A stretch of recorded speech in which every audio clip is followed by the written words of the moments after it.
Hey warriors, welcome to Empowerment in Illness. I am your host, Gwen. I want to start today with something that came up during one of my TikTok lives because I know it's going to hit home for more people than we realize. A woman shared that she went to the doctor because she genuinely didn't feel well. She was worried about her body and wanted answers. Instead of support or investigation, the doctor told her it was anxiety and all in her head. She left that appointment carrying his words with her, not as feedback, but as a label. Over time, she started questioning herself. She began wondering if she was a hypochondriac. She started doubting her own symptoms and her own instincts. This is how powerful labels can be, especially when they come from someone in a position of authority. When you're already vulnerable and looking for help, words like that don't just end the appointment. They follow you home. They change how you talk to yourself. They affect whether you speak up the next time something feels wrong, and before you know it, someone else's opinion starts shaping how you see your own worth. This episode is about that exact moment. The moment when someone tries to define you by a diagnosis, a dismissal, or a single interaction. We're going to talk about why you don't have to accept those labels, how they quietly chip away at confidence, and what it looks like to separate your worth from someone else's judgment. This conversation is meant to build, step by step, because reclaiming your sense of self doesn't happen instantly. It happens when you start trusting yourself again and refusing to let anyone else decide who you are. Let's get into it. There is a moment that doesn't get talked about enough. It's not the appointment itself, it's the moment after. You walk out of the doctor's office, get into the car, or sit down somewhere quiet, and everything that was said starts replaying in your head. What felt confusing in the room suddenly feels heavy. That's when a label can really land. When words like, "it's just anxiety," or "it's all in your head," come from someone in authority, they don't feel like opinions. They feel like conclusions. Doctors hold power, whether they mean to or not. Their words carry weight because we go to them for answers. So when they dismiss what you're feeling, it doesn't just shut down the conversation. It plants doubt. That doubt shows up. You start questioning your own body. You wonder if you're exaggerating. You replay symptoms and ask yourself if you're being dramatic. You might even feel embarrassed for going in at all. That internal shift is subtle, but it's damaging. You stop trusting what you notice, not because you're wrong, but because someone else sounded confident. What makes this even harder is how vulnerable you already are in those moments. You didn't go to the doctor for attention. You went because something didn't feel right. You were looking for clarity, not judgment. When that vulnerability meets dismissal, it can feel like a personal failure instead of a system issue. And here's the part I want to be very clear about. Feeling hurt or confused after an appointment like that doesn't mean you're weak. It means you're human. Anyone in that position would internalize those words. The problem isn't that you believe them. The problem is that they were spoken without care. This is where labels start shaping worth, not because they're true, but because they go unchallenged. When no one counters them, they become the loudest voice in the room. And once they take hold, they don't stay in the doctor's office. They follow you into future appointments, conversations, and decisions. Naming this moment matters, because before we can talk about rebuilding trust or reclaiming worth, we have to acknowledge where it was shaken. That moment wasn't harmless, and it doesn't get to define you. Once a label lands, it doesn't usually stay where it started. It moves from the doctor's words into your own thoughts. What was said out loud becomes something you repeat quietly to yourself. You start hearing it when symptoms flare. You hear it when you think about making another appointment. You hear it when you debate whether something is serious enough to mention. That's how labels turn into internal voices. You don't need the doctor in the room anymore. The doubt shows up on its own. You might catch yourself thinking, maybe I'm overreacting, or maybe this is just anxiety again.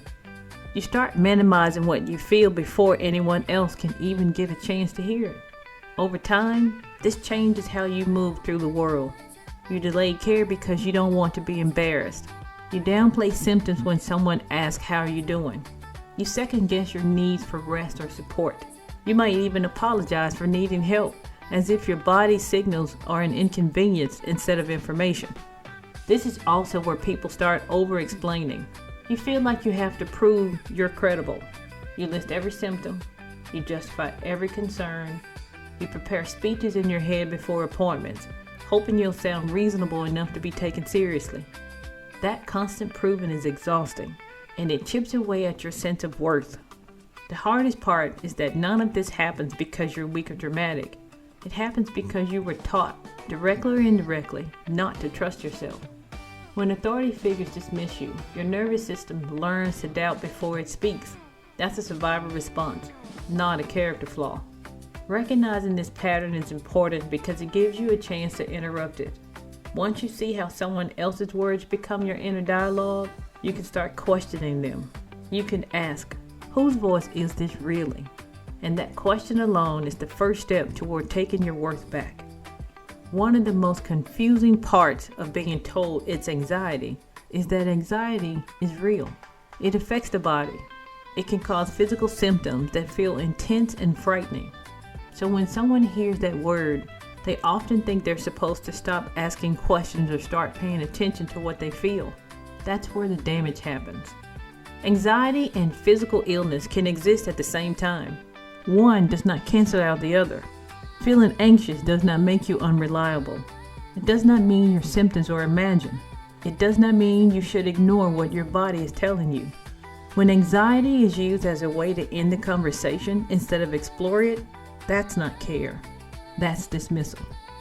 There's a difference between being supported for anxiety and being brushed off because of it. Support sounds like, let's talk about stress and also run some tests. Dismissal sounds like, this is just anxiety. Go home. One approach invites understanding. The other shuts the door and leaves you alone with doubt. A lot of warriors internalize the idea that anxiety makes them difficult or dramatic. That belief is harmful. Anxiety often shows up when the body feels unsafe or unheard. It's a response, not a personality flaw. Treating it like a label instead of a signal misses the bigger picture. This matters because once anxiety becomes the explanation for everything, people stop trusting themselves completely. They dismiss real pain. They delay care. They feel ashamed for advocating. Separating anxiety from dismissal help you see that you can address mental health and still deserve thorough medical care. You are allowed to ask questions. You are allowed to seek answers. And you are allowed to trust that your experience deserves attention, even if anxiety is part of the story. Anxiety does not define your worth, and it does not disqualify you from being taken seriously. After you've been dismissed once, walking back into a doctor's office can feel intimidating. You might notice your shoulders tense up. You rehearse what you want to say. You worry about being brushed off again. That reaction makes sense. When your experience has been minimized, your body remembers it. Reclaiming your story starts with preparation, not perfection. You don't need to sound impressive or know the right medical terms. You need clarity. Writing down symptoms, timelines, and changes gives you something solid to lean on when your nerves show up. Notes aren't weakness. They're a valuable commodity. It also helps to shift how you speak about your experience. Instead of apologizing or minimizing, stick to facts. What you feel, when it started, how it affects your daily life. You don't need to convince anyone of your worth. You're sharing information, not asking for permission to exist in the room. If you feel dismissed, it's okay to pause and ask for clarity. You can say, help me understand how you ruled that out. Or what would be the next step if this doesn't improve? Those questions keep the conversation moving without becoming confrontational. You're not being difficult. You're being engaged in your care. Reclaiming your story also means knowing when something isn't sitting right. If you leave feeling unheard, that matters. It doesn't mean you did something wrong. It means the interaction didn't meet your needs. Trusting that feeling is part of protecting your worth. You are allowed to take up space in that room. You are allowed to be clear, prepared, and calm. And you are allowed to expect care that listens instead of labels. What happens after the appointment matters just as much as what happens in the room. This is where a lot of warriors either rebuild themselves or quietly fall back into doubt. You replay the conversation. You analyze tone. You question whether you said the right thing. If you are not careful, that replay becomes another place where labels try to settle in. Protecting your words starts with separating facts from opinions. The facts are what you felt, what you reported, and what was or was not addressed. An opinion is how someone interprets that information. One opinion does not erase your experience. It does not define your intelligence, your character, or your credibility. It also helps to debrief the appointment intentionally. Instead of spiraling, ask yourself a few grounded questions. What did I communicate clearly? What information do I still need? What is my next step? This turns the experience into something constructive instead of something that chips away at you. Another part of protecting your worth is choosing who gets access to your story afterwards. Not everyone needs a detailed recap. Not everyone deserves your vulnerability. Sharing with people who validate your experience instead of questioning it helps rebuild confidence faster. Over time, this is how a new standard forms. A standard where you trust what you notice. A standard where you don't abandon yourself because someone else sounded certain. A standard where your worth is not up for debate after every appointment. You don't need to prove that you are sick enough, worried enough, or deserving enough. Your experience is real because you are living it. And no label spoken in a moment of dismissal gets to define who you are. Set aside some quiet time this week with your journal. These prompts are meant to help you notice your direction, not judge your pace. What labels have I accepted from someone else that still affects how I see myself? What do I know to be true about my body that no one else gets to rewrite? What would it look like to trust my experience without needing permission? Who in my life supports my reality and who makes me second guess it? What is one sentence I need to stop saying about myself and what will I replace it with? What is my next right step to protect my health and my peace? And now, a word from our sponsor. This episode is brought to you by Empowerment in Illness, your go-to ecosystem for advocacy, education, and support for warriors living with chronic illness. Empowerment in Illness was created because too many people leave appointments feeling unheard, confused, or doubting themselves.